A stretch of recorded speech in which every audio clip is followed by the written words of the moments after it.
Welcome to Deal Flow, the go-to destination for high-level private equity and real estate professionals, including institutional investors and market experts. I talk with industry professionals week on week on everything real estate.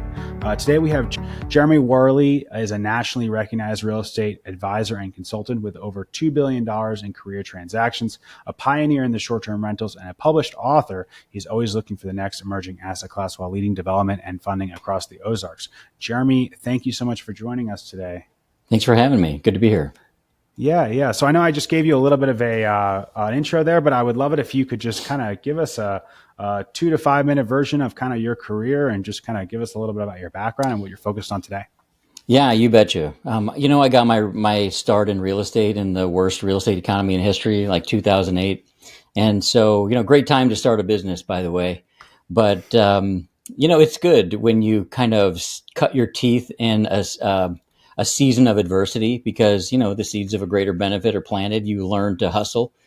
And basically, I learned to serve investors at that time. So that's kind of been the core of my career. So whether you're looking to build a portfolio of, cash flow real estate, income producing real estate, or you have some dollars that you'd like to, but you don't want to operate and you just want to put those dollars to work in some kind of real estate asset class and that you can make a rate of return. That's kind of what we do. We serve investors in both capacities. Got it. Okay. And maybe could you tell me a little bit about how you started your career and it sounds like you've had a relatively storied career. We don't want to miss out on getting some of those goodies. So tell us a little bit about how you got your start and what kind of attracted you to real estate initially. Yeah, sure. When I first started out as basically a real estate agent, and I had this red 2000 Ford Focus that I called the green bean machine because every time it would rain, water would get down in between the windshield and it would get on the floorboards and then the sun would come out and it would always smell like green beans in the thing. And so that was my baseline. That was my office when I started this. And I did my best to just learn as fast as I could the language of real estate investors. And once I began to learn to speak that, and once I began to learn the fundamentals behind establishing a really good pro forma and understanding the first year rate of return on a piece of real estate, I was able to really start launching my career. And then, right around this time, I happened to live in a short-term rental destination, a tourist destination. So most of our customers were buying second homes. And so I got in before Airbnb existed. So Airbnb kind of broke out in 2009. If you notice that it broke out in the worst real estate market in history. So, typically short-term rentals have a recession-resistant sort of flavor to them. And so that really helped launch that asset class. And of course, it launched my career. I ended up just as a function of making it easier for myself. I took the same 50 questions that I would get from real estate investors as I was trying to find them Airbnb properties. And I put it down in a book and basically just created a little class in the book. And they would read that book. They would have the confidence to go for it. And then that really exploded my real estate career. I went ahead and opened up a brokerage. I started training real estate agents at that time. And then, that we basically went from 6 million in volume to 256 million in volume in a very short period of time, as the, short-term rental asset class came out of infancy into adolescence, where I believe it is now. And so those skills really helped me learn how to spot an emerging asset class. And so I'm using those skills now to develop other asset classes and, start bringing in good returns for investors. Awesome. Yeah. So that's a tremendous amount of growth, 6 to 250 million. Was that all focused on agents that were helping folks with short-term rentals, or were you doing traditional business as well? I would say 80% of that was investor business and 20% was just residential business. Yeah. And that's all in your market right now. So you've been in that same market for 17 years, almost 20 years. Yeah. And so obviously a lot of lessons probably learned there. I guess anything you could share for that period where you grew your team and really grew your volume. Obviously demand was, coming from, nothing, sprouting out of the ground, right? But beyond that tailwind, I'm sure there was a lot of lessons learned in scaling your team. Could you maybe speak a little bit to that? And then we'll talk a little bit more about what you're doing now. Sure, absolutely. And there's always challenges along the way. I mean, in that year that we did, over 200 million in volume, what had happened earlier in that year is there was a problem, and I had one of my senior agents walking around the office saying that man, there's no inventory. There's no inventory around. And so I took that agent aside and I said, "Hey, listen, as new agents come into the market, we don't want to just volunteer their limiting beliefs for them. What we're looking for a belief that we can dig deep and we can find whatever we need to find. Just because it's not listed on the market doesn't mean it exists. We need to be resourceful with this. So we're going to lead with that. So, just as kind of a fun activity, I created a Dig Deep Award. And every month during a sales meeting, the agent that was really digging deep and finding the deals and finding those investor opportunities, I would give them that award, and then I would make it that person's job to hand off the award at the next sales meeting. So in addition to me paying attention to the team and the team paying attention to the market, the team had to pay attention to each other. And that was a way. And also we were ridiculously focused on our production goal for the year. And that really helped us break out. Because, I mean, you think we have a really good year, it doesn't mean it's without challenges. Because even in like recovering markets, or when markets are surging really, really high, one of the things you run into is appraisal issues, right? So you've got these properties and you've got buyers that want them, but you don't have values that have showed up yet. And so there's always these challenges along the way. So just creating a culture of we can overcome anything, regardless of what the market looks like, whether it's a good market or a bad market, it really helped us kind of, take over. And we weren't just serving our individual clients as well. We were serving big developer clients as well that had the inventory that we needed to sell. So we became known as that independent firm that could sell out developments with just a phone call. When we would show up, we would sell out developments from there. And then ultimately what that did is that branched into the leaders of our firm going into real estate development ourselves and partnering with developers so that we could start getting a little bit of that, get the opportunity to learn how it goes on the other side of the coin with, the real estate development side rather than just the sales side. And that was about 3 years ago. Mhm.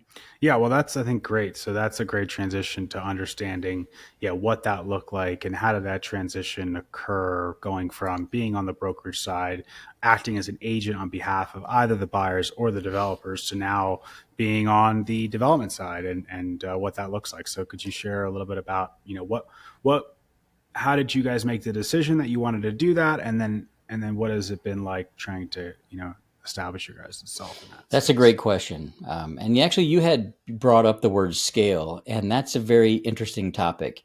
Scaling isn't as easy as we believe it will be, especially in the very beginning when we've got, delusions of grandeur and, we want the fortune and glory.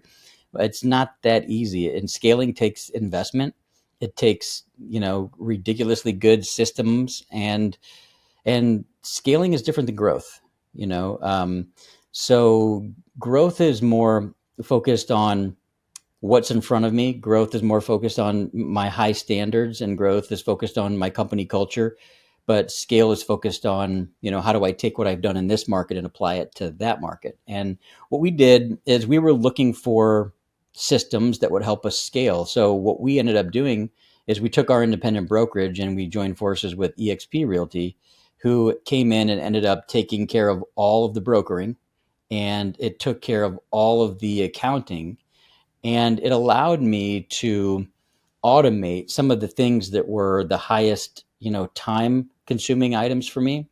So even though there's a money trade off as well, we were able to take what we were doing and instantly scale that into 5 different states and train real estate agents in that states, because that was ultimately one of the questions we would always get when we would serve investors or developers. They would say, "Wow, you guys are great. We love the systems you've created. We love the standards that you keep in these real estate transactions. We love the way you educate us while we move through our transaction." On developers, of course, we're like, "We love the way you can sell out these developments with your community." So it really just became a great function for us to be able to take what we had done and we kind of buy back our time, basically. Hmm.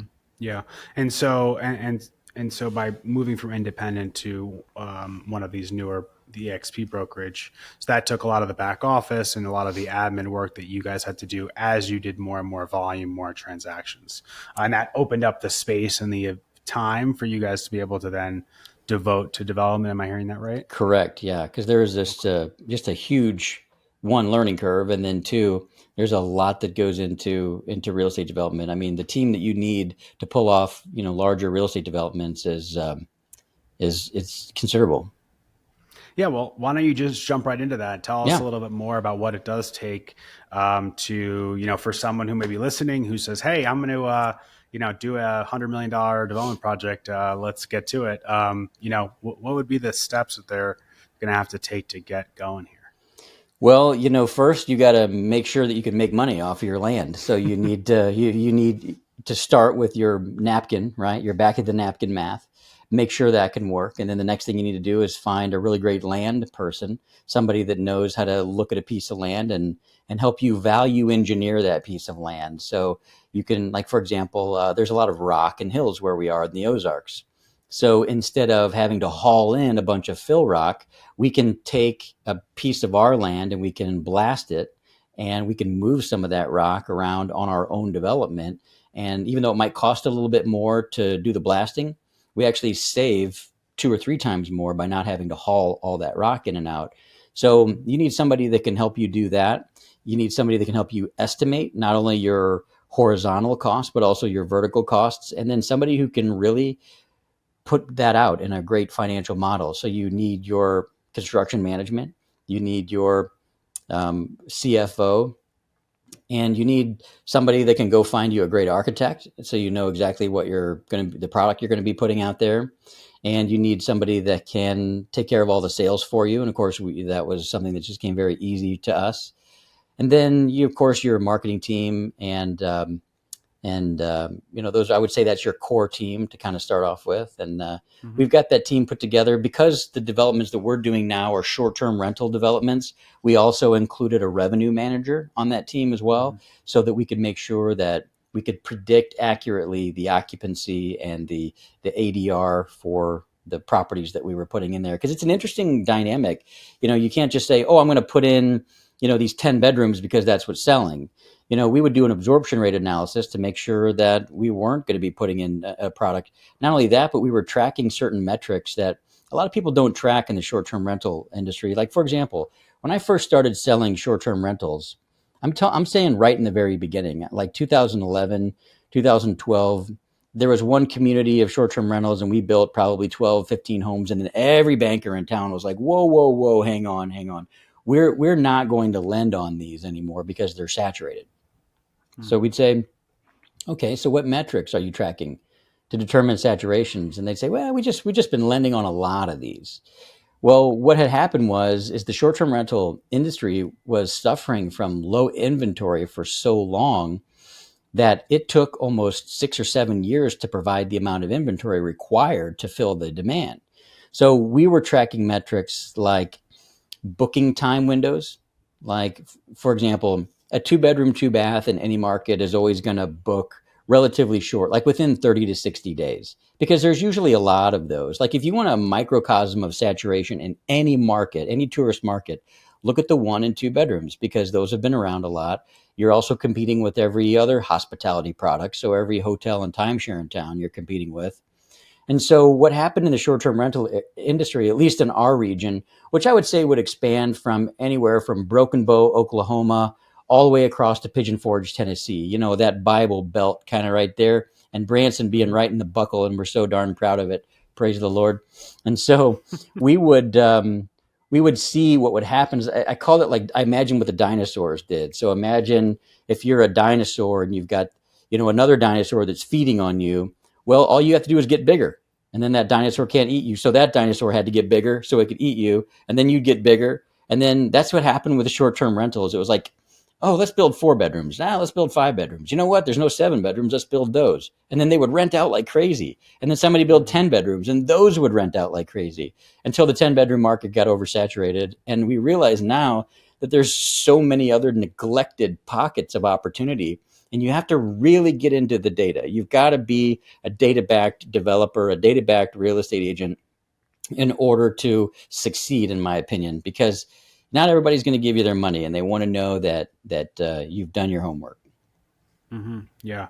Well, I think that's a good point as it relates, especially to the data piece that you brought up at the end. I think a lot of times people make decisions based on their feelings about how they think things are, or they're not drawing conclusions based on, any evidence necessarily. They're just sort of saying something and saying, I was like, well, what is that really based on? So maybe, and it sounds like you need a relatively robust set of people to help with all of that. And bigger projects require bigger teams. So that all makes sense. Tell us a little bit about what you're doing right now. It sounds like you're working on maybe a single project or a few different projects. Maybe tell us a little bit about that, and we can dig in there a little bit. Sure. Yeah. So there's an interesting thing occurring in the short-term rental industry as it's reaching adolescence. So as interest rates started to go up, a lot of investors, and you might be able, like, what do you think, Michael? As interest rates went up, what do you feel like happened with investor sentiment? Thoughts on that? Yeah, I would say not so great. Yeah. As rates went up, it definitely, investor sentiment fell. It took a while for it to happen, but it did happen, and I think it's almost even the worst it's been now, given the rates are now, kind of stable but high. Yeah. And it doesn't seem like there's an opportunity to lower the rates in the short end of the curve. And then obviously the political environment is creating a lot of instability, making it difficult for capital allocators to make decisions, because a lot of these projects are, multi-year or potentially decade-long decisions, and it's really hard when we don't know necessarily what the world's going to look like even, next weekend. No doubt about it. That's exactly what happened, and we found that investors, for the most part, just kind of froze up. And we also found that on Main Street, disposable income, for the most part, dried up. I think people were so busy trying to maintain their current lifestyle that they kind of paused on everything else, including new investing, which is really the best thing you can do. But people tend to get frozen. I really felt like, Michael, that it's the same now as it was in 2008, that people are just frozen and they didn't want to move forward. So I started looking at the short-term rental marketplace, which is now potentially getting somewhat saturated. And so I asked myself, okay, why is that? And what opportunities exist in this market? As somebody who has literally watched this thing be born, and I spoon fed it, I helped it walk, and I brought a lot of people into the industry. We formed advocacy groups. We fought political fights. I mean, we've done it all, not just locally, but also at the state level. And, I'm looking at the opportunity that the consumer has right now. And if you look at most of these large booking platforms, they're called OTAs now, and like online travel agency, they're heavily skewed towards favoring the traveler rather than the owner of the property. And so I'm concerned that that some of these large platforms, they don't really understand who their customer really is. Because if every single owner got fed up and pulled their property off the platform, they wouldn't have anything to rent out. And so you're seeing a large quantity of Airbnb owners really trying to push towards their own independent marketing and their own independent brand. And this is such a good thing, because right now in the short-term rental industry, it's so fragmented, meaning that if you want to go stay at an Airbnb and you're looking at 60 Airbnb properties, which one are you going to stay in? So without having to look at every single property and read all the reviews, how do you know at a glance that that's going to be a good one? And so I'm seeing an opportunity to create a brand standard in the short-term rental industry, because like this already exists in the hospitality industry, right? You go to Motel 6, you know what to expect. If you go to the Hilton, you know what to expect, like different expectations, but that logo tells you exactly what you can expect.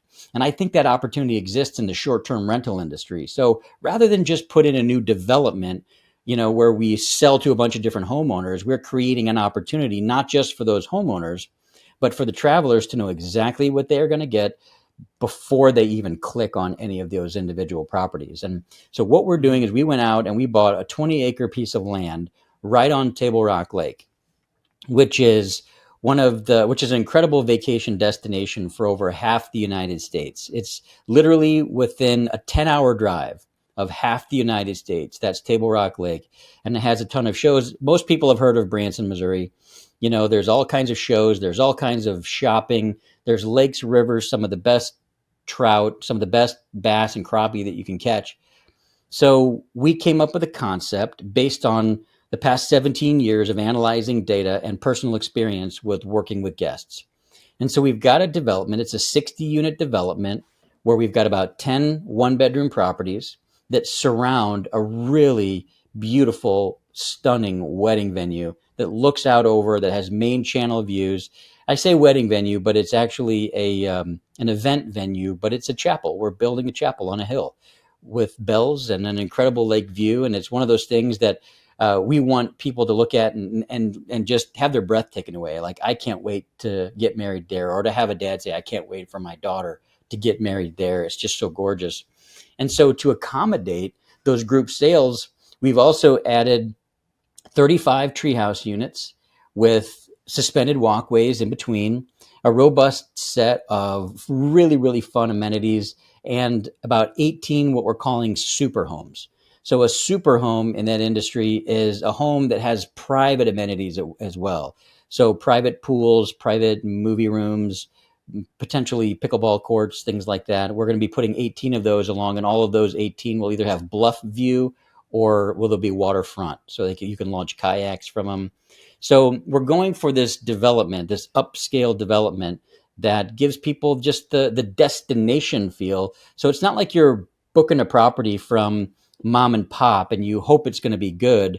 We're actually going to retain the management rights to this property so that we can create mailbox money for those investors. So rather than do a build for rent model where we ask somebody to give us $250,000 and hope that we make it, what we're doing is we're actually going to be selling somebody a unit. They're going to own the piece of ground. They're going to own the building. And it can be their own personal private property. But if they want to rent it out, we're going to require that they hand it over to our management team so that we can create a uniform experience for the guests. So when that guest comes in, whether they're yours or somebody else's, there's somebody on site ready to manage that individual and help them have a great experience, whether they want to check out some pickleball paddles or, go do some axe throwing or something like that. We've got all that available to them. Got it. And have you seen this? It's sort of like bringing some of the best practices from a variety of different other existing industries into short-term rentals. Do you see this being done by other short-term rental, enthusiasts or, leaders, or is this sort of a new concept? It almost seems like a public club, right? It's like what you would expect from a country club, but you would be able to come in and be, you won't have to be a member. Yeah, exactly. I am seeing it, but I'm seeing it more on a micro resort level. The most successful hospitality products that I'm looking at right now are either micro resorts or boutique hotels. And so we have this opportunity to do something really, really special for the guest. And, hey, that millennial traveler is the one that's really, controlling the product right now. And we're seeing that millennials, they want to get away. They want a private chef. They want somebody to come along and maybe do some turn down service for them if they want. They want to be able to, if we don't have a private chef, they want to be able to call in and get some groceries delivered, or they want maybe to call up like a local on-site kitchen and maybe get some pizzas and sodas, ordered. Or maybe they want a masseuse to show up. So not just having that Airbnb property where they can just go and stay and forget about the host. They can actually go and stay. And then if they want to, a la carte, they can just choose from a menu of additional services that are available to them, just like they could at a hotel. And so let's face it. So the hotel industry has been putting so much pressure on the short-term rental industry for the last decade. And I'm saying political pressure because short-term rental owners typically don't have many advocacy groups around, but they're starting now. And hey, the hotel industry, whether they want to or not, has forced best practices out of the short-term rentals. And yeah, it's going to cost more. And that drives a lot of the individual investors out. Like if you didn't get in a long time ago and were able to acquire your property at a lower price, the cost of lending is up now. It's harder to enter the market without a really cool concept. So it's making it harder for new investors, but it's creating an incredible opportunity for people that love hospitality. Mm-hmm. Are you seeing some of the hotel chains start to try to compete and come into this market? Obviously, they already have their own, luxury brands. They have their own, resorts. They are very familiar with providing these types of services. Do you see them trying to compete in any way and do this sort of thing? I do. Yeah. We've seen a lot of them actually move into a short-term rental model, and they do compete. Actually, it's hard to compete against an entity that has millions of people on their list, right? That they can just literally email and fill their properties up. And it's hard to compete with like a Marriott Bonvoy that has a point system and that rewards you for coming back again and again or staying at similar properties. And I think we're going to see that in the short-term rental space over time. But right now we are seeing it, on that boots on the ground sort of grassroots local level. And that's one of the things that big chain hotels, I think, have a harder time doing, is giving people that personal service. Because we'll have, like, for example, my wife and I, just for fun, we just started another nightly rental property just because it's what we do. We just like it so much. And so we put in a private pickleball court in with our property because it was nichey, and pickleball is very, in right now. And I think it'll be in for a long time because everybody knows it's that thing that you can do until you're 70 years old. And it's not as frustrating as golf. So, and it's more of a really fun community thing. It's action. It's fast paced. You can really get those, fast twitch muscles going. You can work up a sweat really, really fast. And so we wanted to really cater to those folks. And we actually just went live a few days ago. But we've got, we put a sauna in there, a brand new sauna. And here in about another month, we're going to get a cold plunge delivered. So it'll have that sort of wellness feel to it, as well as that pickleball feel. And that's what it really takes in order to do really well in this market right now. So we just decided to build 60 of them at once and give people that community that they can come back to over and over again. And, I don't know of a nightly rental development yet where you can go get married, where there's wedding venues. So I'm excited to do that. Really excited to put that out there. Yeah. So I don't know if you're able to. We have a little bit more time. I'd love to get into a little bit more about the specifics on this project and some of the decisions that you had to make, because I think you got involved in this project at the land, right? You had acquired the land, and then could you kind of walk us through that process of from the, I guess you either optioned the land or you acquired it, and then you had to decide what to do with that land. Hopefully you maybe decided before you bought it what you're going to do with it, but just walk us through this whole thing from the beginning to kind of where you are today. And then I'll maybe ask you some questions about it. Sure. It's interesting how things change over time and how quickly things can change over time. So we bought this property just as the market was surging. I mean, I liquidated my short-term rental portfolio in 2021 at the top of the market and got top dollar for it because, I could see the trend. I could see that people were paying ridiculous prices. I looked at my wife and I said, we've got to take some profit here. So we did.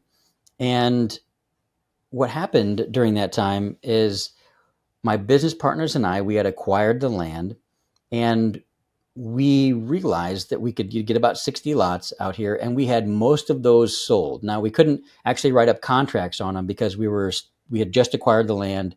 But while we were in the contract process, we were asking our book of business, hey, would you be interested in a waterfront lot out here? And they'd say yes. Or they'd say, hey, how do I get on a list for this? And so we had all these letters of intent, ready to go, so that as soon as we could turn those into lot reservation forms, as soon as we had some platting done, we could do that, and then we could turn those into contracts. Well, right around this time, we ended up getting into a legal dispute over a road. And that legal dispute took over 2 years. And what happened during that time, believe it or not, as devastating as it was financially, the market completely changed too. So interest rates started going up 3,000 times a month for the past 12 months, and so our hold costs went up. And so as our costs went up, we really began to explore those different avenues that we had. And we thought to ourselves, hey, what if instead of selling these to individual homeowners, what if we kept them all and created our brand standard that way? And so as we began to get pricing back on the model, and we said, wow, this is a $71.5 million, build job, we started looking for private equity. We started looking, for family offices. And, a lot of people, it seems like a lot of those family offices and private equity, they like to invest in what they know. And Branson was a little farther away from them. I mean, Branson was America's best kept secret. It's been on 60 Minutes, and it's, it was originally launched in the 1800s by Harold Bell Wright's book, Shepherd of the Hills, which is a show that's still playing out there today. Like, it is the only place that you can go where you can have a ridiculously low cost family destination, show up with $500 in your pocket and leave with change. It's family friendly, veteran friendly. And it's a place where you can go to the lake and rent a boat. You can see a couple shows and eat some great food, hang out in the Ozarks. And it's just a great place to be. So we thought, how do we own these? And it was difficult, especially during that time, because when you run the numbers and you try to convince a private equity company to maybe take 80 or 90% equity in the property, and I started looking at the numbers that I was going to do with all of the work that we were going to do, even with, a 4 to 5% developer fee on there, it's still a deep breath. I'm still wiping the sweat from my brow, thinking that even though I own all of these, I don't actually own them. I'm partnered with the private equity company, and like I can share with you, like on our model, I've got a $71 million build job, and on that model, we predicted $135 million exit on that in 5 years, and that's a 66.9% gain to an investor, and that's on an 80-20 split, where the GPs kept 20% and that equity investor would get 80%. We were looking at like a 29.8% IRR on that and a 19.3% stabilized cap rate. And we thought, gosh, this is good. But it's not easy to get 71 million. Sure. So what we thought, hey, why don't we go ahead and give our individual investors the opportunity to own here? But why don't we start the conversation with them about brand standard? And, just like in the coaching world, Michael, there's show you how to do it, and you can sell you that. There's done with you, and I can sell you that, or there's done for you, and that we can sell you that. So what we're doing is we're selling that done for you short-term rental opportunity, but instead of owning a piece of paper that says subscription agreement on it, you actually own the property. And we think this is kind of a good blend of buy and hold and buy and sell. Yeah. And so yeah, basically where you decided was, instead of trying to get that one check from someone that didn't know you, that doesn't understand the asset class or the area, you went with the people who already know, like, and trust you and have already invested with you or have worked with you in some capacity in this business. And they already know the product. They want to be involved with it. And so you're now going to go through the process of selling those individual properties, but at the same time retaining the management of those properties. Is that right? Yeah, not only that, but when we started looking at the financial model, rather than getting a big check from a private institution and me negotiating, hopefully on a good day, to own 20% at the end of the day, now I can sell out all 35 of my tree houses. I can sell out all 18 of my super homes and have everything paid off. I can have the land and infrastructure and amenities paid off and still have 4 acres free and clear where I could put in that chapel and surround it with those beautiful 1 bedrooms, like bridal cabins or like bridal party cabins or, retreat cabins, and then a few other amenities over there. And then I can own that 4 acres and those amenities free and clear. And it just seemed like a better way to go when it came down to math. Right. And so you'll be able to retain the event space, and the amenities, they'll be related to the event space. Correct. And then, or those amenities be accessible to the owners of the units that you're selling? They will. Mm-hmm. Okay. And then you'll have additional units that you just described that are sort of related to the event space. And so, yeah, that makes a lot of sense. And then you'll have obviously some sort of contract with all of the owners to provide the services that you describe, right? Like, all these additional services, or to facilitate the services for their guests. Correct. Like if there's 100 people that come to a wedding party, and I mean, those 10 one-bedroom cabins are only going to service the wedding party. They're not going to service all of the other guests that might come. And so it'll be nice to have all of those other units available that we can just book up for people. And having anything that's going to really drive revenue. And when you start looking at the metrics on having a wedding venue or an event venue on site, you now know why hotels have them. And so what we're really trying to do is, hey, if the hotel industry is forcing the short-term rental industry to be a true hospitality product rather than a residential product, then I say let's go for it, and let's provide those same amenities, but let's do the things in the short-term rental world that the hotels could never do. Let's provide those kitchens. Let's provide in private bedrooms, private bathrooms in every unit. Some amenities that hotels don't want to invest in. So that's what we're doing, and I'm really excited to kick it off. In fact, we now have the project. It's shovel ready. It's fully entitled and ready to go. I'm just waiting on the final plat and final survey so we can start conveying lots. Awesome. And so, yeah, that was going to be my next question, or one of my last here, as we're coming up to the end of our time. When are these going to be available for people to start renting out, or what's the project timeline look like from here? So our development phase is going to take about 12 months. And so right now we just got our engineering back from the utility company. So we exactly know what we need to do to pay our bond to the utility company so they can go ahead and order those underground utilities. And we've got to buy our wastewater plant. We've got to drill a well. So the first $2.5 million is already spent, and that project is underway. So I would say here in another 12 months, we'll be able to deliver a vertical product.